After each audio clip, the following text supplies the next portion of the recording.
Selamat malam Bapak Ibu Saudara, jemaat yang terkasih di dalam Tuhan Yesus Kristus. Puji Tuhan jika malam hari ini melalui anugerahnya, Tuhan kembali mengumpulkan setiap kita untuk kita bisa bersama-sama merenungkan sebagian firman Tuhan dan juga mengangkat doa-doa kita ke hadirat-Nya. Bapak Ibu Saudara, kiranya Allah Roh Kudus menaungi setiap kita dengan penghiburan, dengan kekuatan, dengan pemulihan, dan kuasanya. Amin Bapak Ibu Saudara. Mari kita membaca bagian firman Tuhan yang diambil dari kitab Nehemia. Kita akan terus melanjutkan kisah perjalanan Nehemia. Dan hari ini kita akan membahas pasal yang pertama, ayat yang keempat sampai ayat yang ketujuh. Ayat keempat sampai ayat yang ketujuh kita akan bahas dalam beberapa pertemuan ke depan. Mari kita membaca. Saya membaca mulai ayatnya yang keempat. Ketika ku dengar berita ini, duduklah aku menangis dan berkabung selama beberapa hari. Aku berpuasa dan berdoa ke hadirat Allah semesta langit. Ayat yang kelima, kataku, ya Tuhan Allah semesta langit, Allah yang maha besar dan dahsyat, yang berpegang pada perjanjian dan kasih setianya terhadap orang yang kasih kepadanya dan tetap mengikuti perintah-perintahnya. Ayat yang keenam, berilah telingamu dan bukalah matamu dan dengarkanlah doa hambamu yang sekarang kupanjatkan ke hadiratmu siang dan malam bagi orang Israel, hamba-hambamu itu, dengan mengaku segala dosa yang kami orang Israel telah lakukan terhadapmu, juga aku dan kaum keluargaku telah berbuat dosa. Ayat yang ketujuh, kami telah sangat bersalah terhadapmu dan tidak mengikuti perintah-perintah, ketetapan-ketetapan dan peraturan-peraturan yang telah kau perintahkan kepada Musa, hambamu itu. Berbahagialah setiap kita yang membaca, merenungkan, dan melakukan kebenaran firman Tuhan. Mari kita berdoa sebelum kita merenungkan bagian firman Tuhan ini. Bapa, sekali lagi kami datang ke hadirat-Mu malam hari ini ya Tuhan, dimanapun kami berada. Kami mengucap syukur karena Engkau Allah yang tidak pernah menyerah atas kehidupan anak-anak-Mu ya Tuhan. Oleh sebab itu malam hari ini melalui anugerah-Mu, Engkau kembali mengumpulkan setiap kami. Dan Engkau siap untuk menyampaikan kebenaran-kebenaran firman Tuhan. Supaya setiap kami bisa meneladani Nehemia ya Tuhan. Sebagai anak-Mu, sebagai umat-Mu yang begitu setia berdoa dan berdoa dengan penuh kuasa. Doa-doa yang sangat mengerti, yang selaras dengan kehendak-Mu ya Tuhan. Yang memprioritaskan kehendak-Mu di atas prioritas pribadinya ya Tuhan. Kami percaya hanya Allah Roh Kudus yang bisa memberikan pewahyuan, pengertian, dan memberikan pemahaman kepada setiap kami ya Tuhan. Oleh sebab itu kami membuka hati kami, membuka mata kami, membuka telinga kami. Untuk kami mendengar dan melihat apa yang akan Kau ajarkan dan teladankan kepada setiap kami ya Tuhan. Ampuni dosa-dosa kami, layakkan setiap kami untuk kami boleh memasuki hadirat-Mu yang maha kudus dan maha mulia. Terima kasih sekali lagi untuk kesempatan yang Kau berikan, untuk anugerah yang tak habis-habisnya atas kehidupan kami sampai saat ini. Terima kasih Tuhan, di dalam nama Yesus kami berdoa dan mengucap syukur. Sama-sama katakan, amin. Bapak Ibu Saudara, ada pepatah yang mengatakan, bijaklah menentukan prioritas dalam hidup karena prioritas itu penting. Saya bacakan sekali lagi. Bijaklah menentukan prioritas dalam hidup karena prioritas itu penting. Saya kira kata-kata bijak ini satu kata-kata yang baik. Satu kata-kata yang menurut saya sangat cocok dengan apa yang akan Nehemia ajarkan kepada setiap kita. Ya, ketika saya membaca kata-kata bijak ini, saya teringat kepada apa yang dituliskan oleh Musa di akhir-akhir hidupnya, yang dituliskan dalam kitab Mazmur, pasalnya yang ke-90, ayat yang ke-12, demikian bunyi firman Tuhan, ajarlah kami menghitung hari-hari kami sedemikian, hingga kami beroleh hati yang bijaksana. Bapak Ibu Saudara, kita tidak akan pernah bisa menjalani kehidupan ini dengan bijaksana tanpa bisa menempatkan prioritas di dalam kita menjalani kehidupan kita. Maksud saya, tanpa kita menempatkan prioritas yang benar di dalam kehidupan kita. Kita tidak bisa atau kita tidak mungkin bisa menjalani atau menghitung hari-hari kita dengan bijaksana tanpa kita tahu apa yang menjadi prioritas yang utama di dalam kehidupan kita. Dan sebagai orang percaya, sebagai umat Allah, sebagai anak-anak Allah, kita diselamatkan sudah seharusnya kita menempatkan prioritas Tuhan di atas prioritas kita atau prioritas yang kita dambakan di dalam kehidupan kita. Sudah seharusnya kita tahu dengan persis prioritas utama yang Tuhan ingin kita tempatkan ketika kita menjalani kehidupan kita sebagai orang Kristen. Dengan kata lain, prioritas kita harus selaras dengan prioritas Tuhan, atau prioritas Tuhan harus berada di atas prioritas kita. Prioritas Tuhan yang utama dibandingkan dengan prioritas kita. Tentu karena untuk itulah kita dipanggil dan diselamatkan. Dan jika kita tidak menempatkan prioritas yang benar di dalam kehidupan kita, ada kemungkinan kita membuka celah di mana setan mendorong kita, iblis mendorong kita, atau dunia yang penuh dengan kegelapan ini, atau hawa nafsu kedagingan kita mendorong kita untuk menempatkan prioritas kita di atas prioritas Allah. Dengan kata lain, kita akan menjalani kehidupan ini semakin jauh dengan rencana dan kehendak Tuhan. Bukankah Tuhan Yesus mengajarkan di dalam doa Bapa kami ketika dia memulai dengan kata-kata Bapa kami yang ada di surga, dikuduskanlah namamu. Ya, kita sudah membahas ini selaras dengan ketika Nehemia berdoa, Tuhan Allah semesta langit menempatkan keberadaan Allah secara benar di tempat yang paling tinggi. Oleh sebab itu ketika Tuhan Yesus berdoa, Bapa kami yang ada di surga, dikuduskanlah namamu, datanglah kerajaanmu, jadilah kehendakmu di bumi seperti di surga. Ini tentu dapat kita pahami sama persis dengan doa-doa yang akan kita bahas yang dipanjatkan oleh Nehemia. Bahwa Nehemia berdoa menempatkan kehendak Tuhan, menempatkan prioritas Tuhan di atas prioritas pribadinya. Ya, inilah yang membuat Nehemia dijuluki sebagai man of prayer.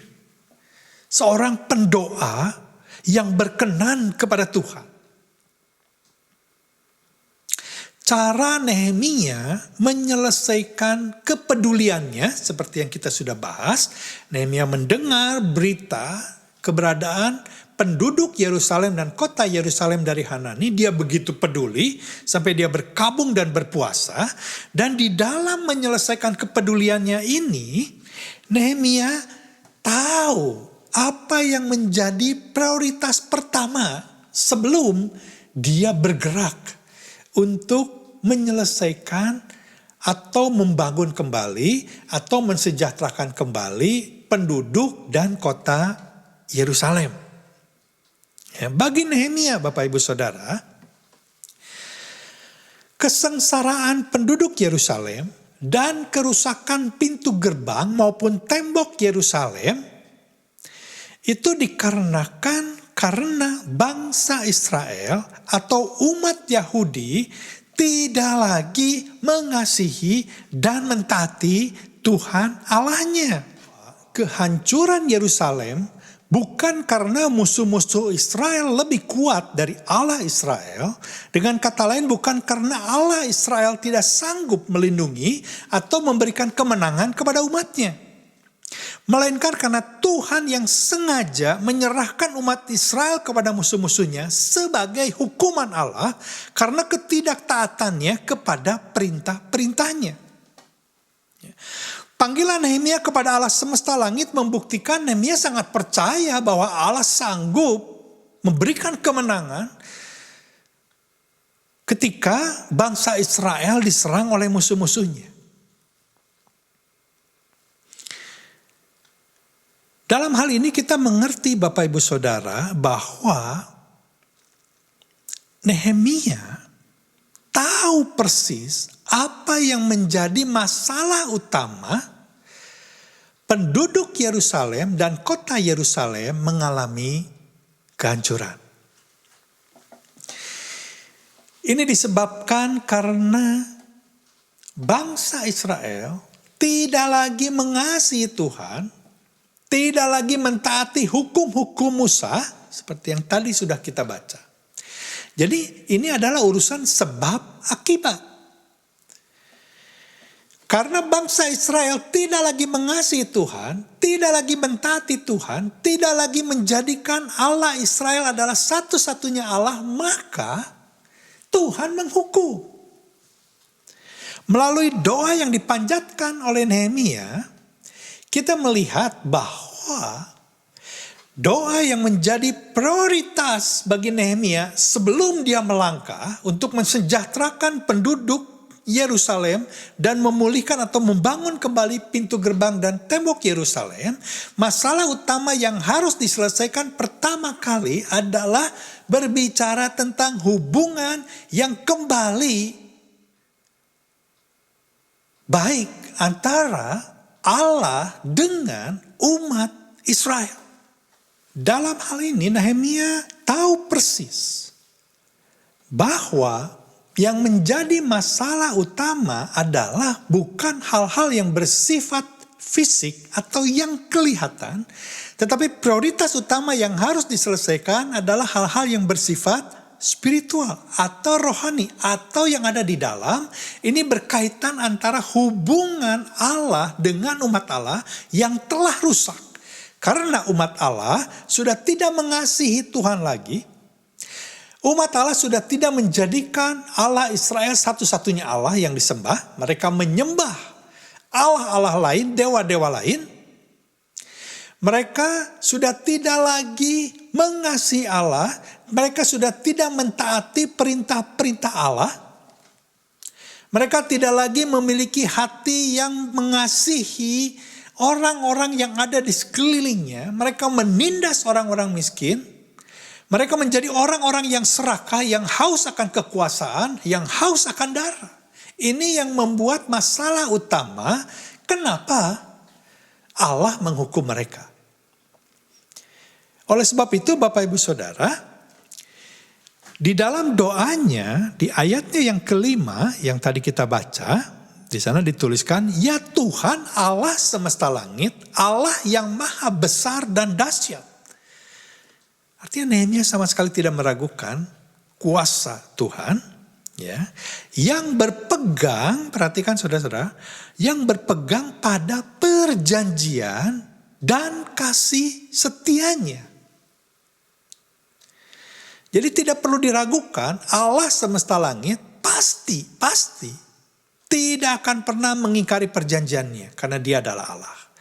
Dia adalah Allah yang setia terhadap apa yang dia janjikan. Tetapi ada syaratnya. Teks ini berbicara ada syaratnya. Tuhan tidak akan pernah mengingkari janji-janjinya, kesetiaan terhadap umatnya, kalau orang-orang atau umatnya adalah orang yang mengasihi Tuhan. Orang yang mengasihi Allah Israel dan tetap mengikuti perintah-perintahnya. Ini syaratnya. Jadi yang memisahkan antara umat Israel dengan Allah itu adalah dosa-dosa yang dilakukan oleh umat Israel. Ini yang menjadi prioritas Nehemia untuk diselesaikan terlebih dahulu. Ya, seperti yang dituliskan oleh Yesaya di dalam kitab Yesaya pasal yang ke-59 ayatnya yang pertama. Yesaya 59 ayat yang pertama dan ayat yang kedua. Mari kita membaca bersama-sama. Sesungguhnya, ayat yang pertama, sesungguhnya tangan Tuhan tidak kurang panjang untuk menyelamatkan dan pendengarannya tidak kurang tajam untuk mendengar. Ketika bangsa Israel berteriak, Tuhan tolong, bahkan mereka berpuasa untuk memohon pertolongan daripada Tuhan, Tuhan diam. Seakan-akan Tuhan tuli, seakan-akan Tuhan tidak sanggup menolong. Padahal Yesaya mengatakan bukan karena kurang panjang, tangan Tuhan bukan karena kurang panjang untuk menyelamatkan dan pendengarannya tidak kurang tajam untuk mendengar. Tetapi ayat yang kedua, yang merupakan pemisah antara kamu dan Allahmu ialah segala kejahatanmu dan apa yang membuat dia menyembunyikan diri terhadap kamu sehingga ia tidak mendengar ialah segala dosamu. Dengan demikian kita paham sekarang Bapak Ibu Saudara bahwa Nehemia sangat mengenal apa yang menjadi isi hati Tuhan. Yang Tuhan tuntut saat itu adalah pertobatan, hidup kembali mengasihi dan mentaati perintah-perintah Tuhan. Menyelesaikan dosa-dosa di hadapan Tuhan. Ini yang menjadi masalah utama. Yang saya katakan mengapa Nehemia sangat berkenan kepada Tuhan. Karena dia tahu apa yang menjadi kehendak Tuhan saat itu. Sebelum dia mensejahterakan penduduk Yerusalem dan membangun kota dan benteng Yerusalem. Jadi sekali lagi Bapak Ibu Saudara bahwa ayat yang kelima ini, ya, seruan Nehemia kepada Tuhan Allah semesta langit, bukan saja ungkapan akan kemahakuasaan Allah yang tidak terbatas, namun juga Allah yang memegang janji dan Allah yang penuh dengan kasih setia kepada umatnya. Hanya ada syaratnya. Allah hanya akan memenuhi janjinya seandainya umat Allah mengasihi dan mentaatinya. Bagaimana Nehemia tahu? Karena itulah firman Tuhan yang dia ketahui, yang dia pelajari. Ya, seperti yang dituliskan di dalam 1 Raja-Raja pasal 8 ayat yang ke-46. Ini adalah doa Salomo ketika dia mentahbiskan rumah Tuhan. Ayat yang ke-46, apabila mereka berdosa kepadamu karena tidak ada manusia yang tidak berdosa, dan engkau murka kepada mereka dan menyerahkan mereka kepada musuh, sehingga mereka diangkut tertawan ke negeri musuh yang jauh atau yang dekat. Ini sudah digenapi. Bangsa Israel ada di pembuangan. Ayat yang ke-47, dan apabila mereka sadar kembali dalam hatinya di negeri tempat mereka tertawan, dan mereka berbalik dan memohon kepadamu di negeri orang-orang yang mengangkut mereka tertawan dengan berkata, kami telah berdosa, bersalah dan berbuat fasik. Ayat yang ke-48, apabila mereka berbalik kepadamu dengan segenap hatinya dan dengan segenap jiwanya di negeri musuh yang mengangkut mereka tertawan. Ingat Bapak Ibu Saudara, Nehemia ada di Persia, tempat dia dibuang. Dan apabila mereka berdoa kepadamu dan berkiblat ke negeri mereka yang telah kau berikan kepada nenek moyang mereka, ke kota yang telah kau pulih dan ke rumah yang telah kudirikan bagi namamu, tentu ini berbicara tentang Yerusalem 49, maka engkau kiranya mendengarkan di sorga tempat kediamanmu yang tetap kepada doa dan permohonan mereka, dan engkau kiranya memberikan keadilan kepada mereka. Ayat yang ke-50, engkau kiranya mengampuni umatmu yang telah berdosa kepadamu, mengampuni segala pelanggaran yang dilakukan mereka kepadamu, dan kiranya engkau membuat mereka menjadi kesayangan orang-orang yang mengangkut mereka tertawan, sehingga orang-orang itu menyayangi mereka. Nehemia tahu persis kebenaran firman Tuhan. Nehemia tahu persis apa yang menjadi isi janji-janji Tuhan yang disampaikan Tuhan kepada Salomo. Kita lihat di dalam ayatnya, di dalam 1 Raja-Raja pasal 9 ayat ketiga, jawaban daripada permintaan atau doa Salomo. Firman Tuhan kepadanya, telah ku dengar doa dan permohonanmu yang kusampaikan ke hadapanku. Aku telah menguduskan rumah yang kudirikan ini untuk membuat namaku tinggal di situ sampai selama-lamanya. Maka Bapak Saudara, mataku dan hatiku akan ada di situ sepanjang masa. Artinya selama-lamanya. Tidak ada ujungnya. Ya, tentu ini digenapi melalui kehadiran Tuhan Yesus. Melalui kematiannya dan melalui kebangkitannya. Dan kedatangannya yang kedua kali dan sampai selama-lamanya. Ya, tetapi dalam teks ini berbicara tentang apa Bapak Ibu Saudara? Bahwa Tuhan berkenan. Ketika bangsa Israel sekalipun sudah dibuang oleh Tuhan. Kalau dia kembali bertobat. Tuhan yang penuh dengan kasih setia. Yang memegang janjinya. Tuhan akan mengampuni. Seberapapun besarnya dosa manusia, umat Allah, kalau dia mau berbalik, Tuhan adalah pemegang janji, dan dia akan setia dengan janjinya, Tuhan akan menerima, Tuhan akan mengampuni. Karena Tuhan lebih besar dari dosa manusia. Nehemia bisa berani datang kepada Tuhan, karena dia paham betul, dia tahu persis, kebenaran firman Tuhan. Janji-janji Tuhan yang disampaikan oleh Tuhan kepada nenek moyangnya. Sekali lagi ayat yang kelima memberikan pengertian bahwa Allah akan menempati janjinya selama umatnya mengasihi dan mentaati perintahnya. Dengan demikian Bapak Ibu Saudara, ayat yang kelima ini ketika Nehemia berdoa, kita melihat di sini ada tekad yang sangat besar dari Nehemia bahwa dia berdoa bahwa selanjutnya mulai detik itu, mulai hari itu ke depan, dia akan menjadi umat Allah yang siap untuk mengasihi Tuhan Allah Israel dengan membuktikan bahwa dia akan mentaati perintah-perintahnya. Karena Nehemia tahu hanya dengan demikian saja, maka Tuhan akan mengampuni dan memulihkan penduduk Yerusalem dan kota Yerusalem. Bapak Ibu Saudara, kita akan melanjutkan tentu bagian firman Tuhan ini minggu depan, tetapi hari ini saya ingin mengajak Bapak Ibu Saudara, kita ingin belajar dari Nehemia, mengapa Nehemia bisa berdoa dengan prioritas yang benar di hadapan Tuhan.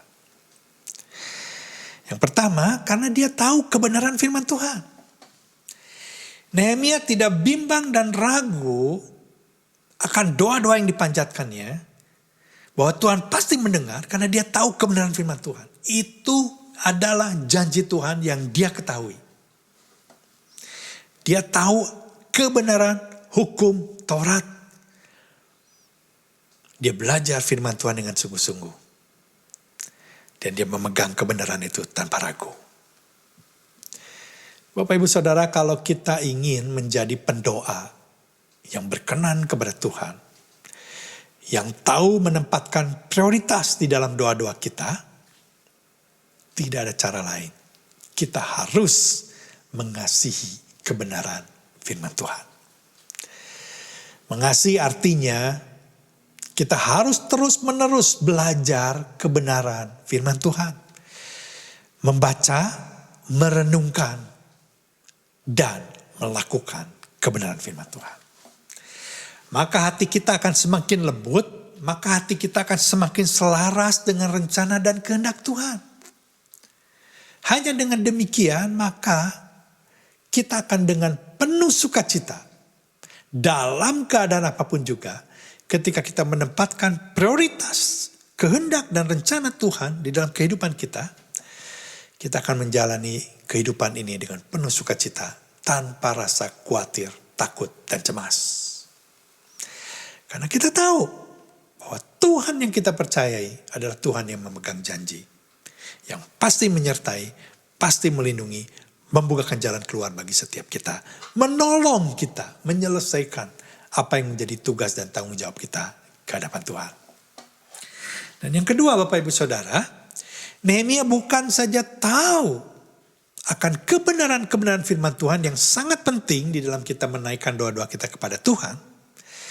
Karena berdoa kepada Tuhan, iman kita itu tidak boleh buta. Kita harus tahu. Kita harus berdoa sesuai dengan kebenaran-kebenaran firman Tuhan.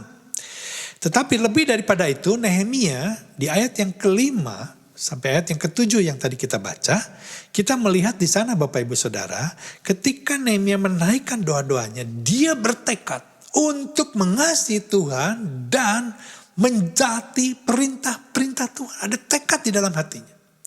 Dia bukan saja tahu, tetapi dia bertekad untuk menjadi pelaku kebenaran firman Tuhan. Bapak Ibu Saudara, ini yang seharusnya menjadi tekad setiap kita. Kalau kita tahu bahwa kita harus berdoa, kalau kita tahu bahwa kita harus berdoa dengan kebenaran-kebenaran firman Tuhan, biarlah kita memiliki tekad yang sama dengan Nehemia untuk mengasihi Tuhan dengan membuktikan bahwa kita mentaati perintah-perintah Tuhan. Bukti daripada kita mengasihi Tuhan adalah ketika kita melakukan kebenaran-kebenaran firman Tuhan. Dengan kita melakukan kebaikan-kebaikan yang Tuhan perintahkan untuk kita jalani di dalam kehidupan kita. Amin Bapak Ibu Saudara. Saya rindu dan saya percaya setiap kita rindu. Sebagai anak-anak Tuhan, kita bisa menjalani kehidupan kita dengan memprioritaskan Tuhan dalam kehidupan kita. Hanya dengan ketika kita mengerti kebenaran firman Tuhan dan melakukan kebenaran firman Tuhan. Amin Bapak Ibu Saudara. Mari kita berdoa. Allah Bapa yang Maha Baik, Allah yang kami kenal di dalam nama Tuhan Yesus Kristus, kami bersyukur kepadamu karena Engkaulah yang menyelenggarakan hidup kami.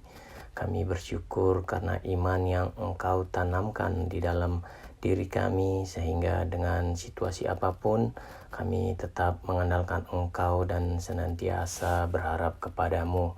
Pada malam hari ini kami anak-anak-Mu di Espan mau bersatu hati berdoa untuk pemerintah Kanada, khususnya Health Minister, segenap instansi dan gugus tugas yang menangani penanggulangan dan penanganan pandemik COVID-19 ini yang keadaannya semakin memburuk di winter season ini. Semoga Engkau menganugerahkan kepada mereka hikmat marifat, perlindungan, kekuatan yang dibutuhkan untuk menghadapi wabah ini. Berikan mereka semua satu kesatuan hati untuk bisa membuat keputusan-keputusan yang baik dan bijak, khususnya bagi keamanan dan kepentingan masyarakat banyak, khususnya di dalam penyediaan PPE, penetapan protokol kesehatan dan restriction, pemberian bantuan finansial. Kami juga mau berdoa secara khusus untuk vaksin yang telah di-approve oleh Health Canada yang sudah siap digunakan. Biarlah bisa didistribusikan secara prioritas, khususnya bagi orang-orang yang benar-benar membutuhkan. Tuhan yang mengurapi dan memberkati vaksin ini agar benar-benar bisa bekerja dengan baik untuk pencegahan penularan COVID-19 ini dan tidak ada side effect yang membahayakan bagi kesehatan kami. Bapa di dalam surga, walaupun vaksin COVID-19 ini sudah ada, kami terus mau berdoa kiranya Tuhan memberikan hikmat dan menggerakkan hati masyarakat Kanada untuk terlibat bersatu padu dengan tetap mengikuti dan mematuhi semua kebijaksanaan pemerintah dan aturan protokol dan petunjuk kesehatan untuk pandemi COVID-19 ini. Bapa yang baik, kami memohon dan merendahkan hati kami kepadamu. Ya, berilah pimpinan kami, Perdana Menteri Justin Trudeau dan kabinetnya hikmat marifat dan kepintaran di dalam mereka mengelola negara ini, khususnya di bidang perekonomian, keamanan, politik, agar tetap terkendali dengan baik. Bapa yang Maha Kasih, Engkau tahu apa yang ada di dalam hati kami, harapan, kerinduan, dan kecemasan kami. Kami mau serahkan kepadamu karena kami percaya Engkau Maha Baik dan akan selalu menopang kehidupan kami. Di dalam nama Tuhan Yesus kami berdoa dan mengucap syukur. Amin. Bapa kami di surga, saat ini kami bersama-sama berdoa untuk orang-orang yang terlantar ya Tuhan, baik itu para homeless, baik para orang tua, para senior people, para anak-anak kecil, teenager, atau orang-orang lain yang mengalami kesendirian, kesengsaraan di masa-masa yang sulit ini. Ya Bapa, curahkanlah belas kasihan-Mu kepada mereka. Di saat-saat yang sulit ini, biarlah kasih-Mu nyata di hati mereka. Tolonglah ya Tuhan kami para anak-anak-Mu, yang mungkin Tuhan berikan belas kasihan agar bisa mendoakan mereka, bahkan memberi sesuatu untuk mereka. Tolonglah ya mereka ya Tuhan di masa-masa COVID, jaga mereka juga ya Tuhan, hindarkan dari penyakit ini atau penyakit yang lain. Hindarkan dari kesunyian hati yang penderitaan dalam diri mereka. Biarlah mereka mengenal-Mu lebih dalam lagi. Biarlah mereka mengenal-Mu bahwa Engkau-lah adalah satu-satunya juru selamat mereka pribadi dan satu-satunya pengharapan sampai pada kekekalan. Tuhan, sekali lagi, biarlah mereka juga ya Tuhan bisa mengikuti protokol yang ada, meskipun sulit, tapi biarlah mereka juga belajar taat ya Tuhan. Terima kasih, berikanlah ya Tuhan kehangatan di hati mereka, dan juga ya Tuhan gerakkanlah hati anak-anak-Mu yang lain, untuk bisa memberikan sesuatu untuk mereka bisa makan atau berpakaian yang layak. Terima kasih Tuhan, besertalah dengan mereka, biarlah damai sejahtera-Mu turun ke atas mereka. Terima kasih Yesus, terpujilah nama-Mu dari kekal sampai selama-lamanya. Di dalam nama Tuhan Yesus Kristus. Amin.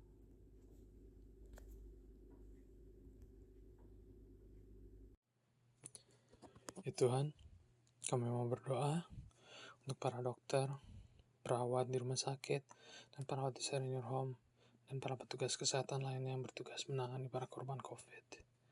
Kami berterima kasih untuk dedikasi, kerja keras, dan pengorbanan mereka dalam merawat orang-orang yang sakit dan yang terkena COVID, Tuhan. Kami mengucap syukur kepada setiap dari mereka yang Engkau panggil untuk bekerja sebagai dokter dan perawat.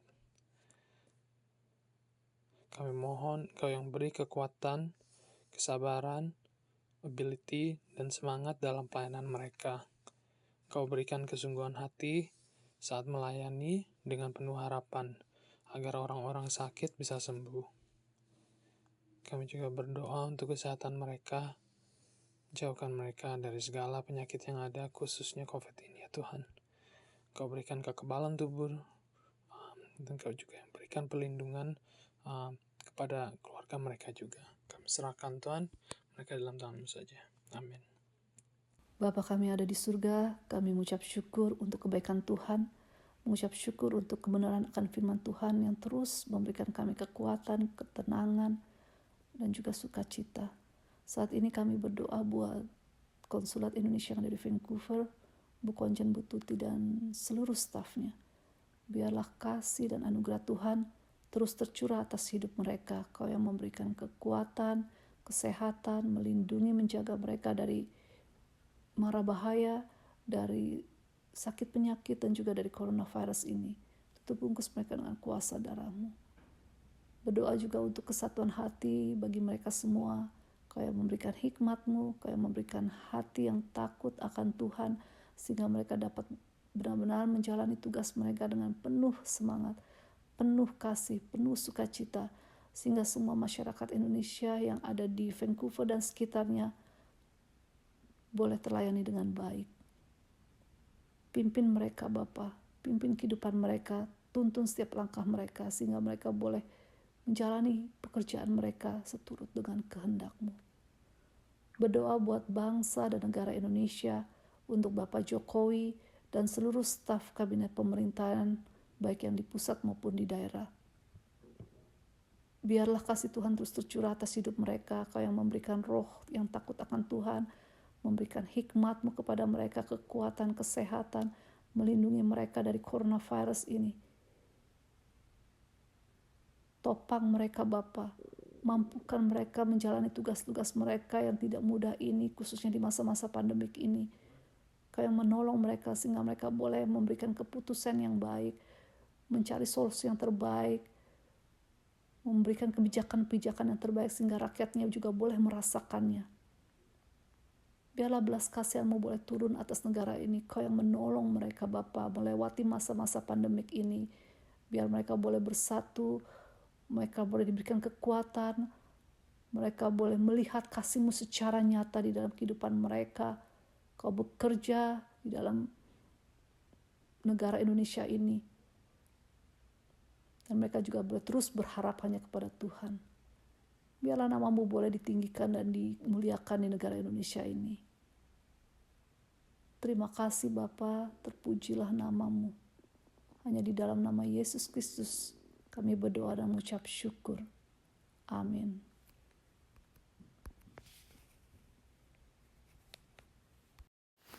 Bapa kami yang ada di dalam surga, kami bersyukur atas kebaikan-Mu dalam kehidupan kami, yang senantiasa memperhatikan kami. Saat ini ya Tuhan, kami bawa Ibu Yani di dalam doa kami pada hari ini, memohon pertolongan-Mu atas beliau yang sedang dirawat di rumah sakit karena COVID-19. Tuhan, tolong kembalikan kesehatannya, berikan dia stamina yang kuat, kuatkan tubuhnya yang masih lemah untuk bisa memenangkan virus yang sedang menyerang tubuhnya ya Tuhan. Kami hancurkan segala sakit penyakit yang menyerang Ibu Yani di dalam nama Tuhan Yesus. Tolonglah Tuhan, para dokter yang menangani Ibu Yani, berikan hikmat dan pengetahuan yang tepat untuk memberikan pengobatan yang terbaik. Para perawat juga yang ada di sana, berikan mereka kesatuan hati ya Tuhan, untuk memberikan merawat yang terbaik bagi Ibu Yani. Tolong Tuhan, berikan semangat kepada Ibu Yani. Jangan sampai dia berputus asa. Kami tidak tahu bagaimana keadaannya saat ini, tetapi kami dengan iman kami memohon doa kesembuhan baginya, agar apa yang dia alami kelak bisa menjadi kesaksian yang hidup dan meninggikan nama-Mu.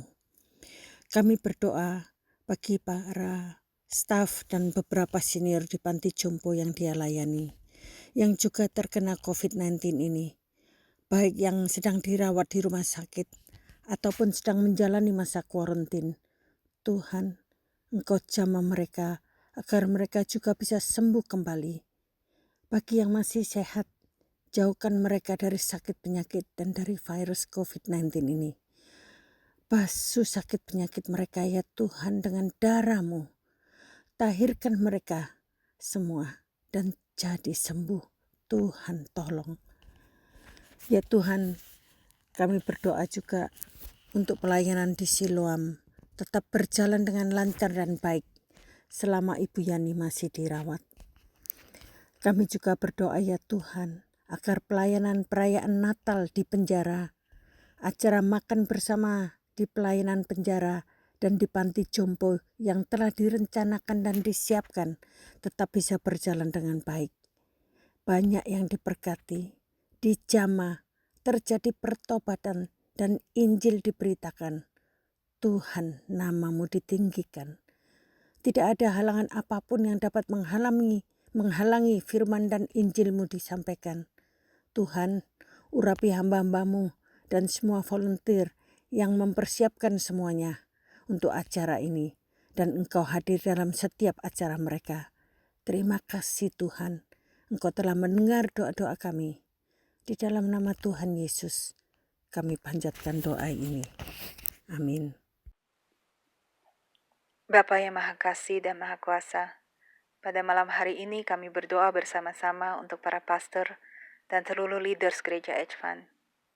Kami mohon bimbingan, hikmat, dan kebijaksanaan daripadamu, sehingga mereka bisa mempersiapkan visi dan misi gereja untuk tahun depan dan 10 tahun mendatang. Kami percaya Engkau yang memegang setiap langkah gereja kami, dan biarlah visi dan misi yang akan Kau berikan bagi gereja kami ini hanyalah untuk kemuliaan nama-Mu dan kebesaran kerajaan-Mu. Kami berdoa memohon bimbingan Roh Kudus-Mu, sehingga gereja kami ini bisa terus menjadi terang bagi dunia yang gelap, dan bisa menjaring jiwa-jiwa baru bagi-Mu.